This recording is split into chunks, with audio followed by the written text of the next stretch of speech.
او که چیرې موږ انسان ته له خپلې خوا نعمت ور په برخه کړو بیا یې ورڅخه واخلو نو دی د الله له رحمت څخه مایوسه کیږي او پرې انکار کوي او کله هغه کړاو نه وروسته چې پر هغه باندې راغلی و موږ په هغه باندې د نعمت خوند څکو وایي زما ټوله بېوزلي ایسته شوه بیا هغه ډېره خوښي کوي او ویاړي له دې عیب نه که څوک پاک دي نو صرف هغه کسان چې صبر کوونکي او نیکوکاران دي او همغوی دي چې د هغوی لپاره هم بخښنه ده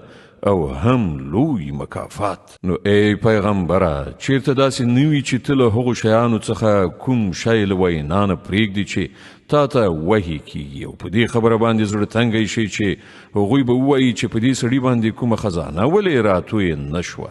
یا دا چې له ده سره کومه پرښتې ولې رانغله تو خو یوازې خبردار ورکوونکی هاخوا د هر څه څارندوی ساتونکی الله دی آیا دوی وایي چې پیغمبر دا کتاب له ځانه په دروغو جوړ کړی دی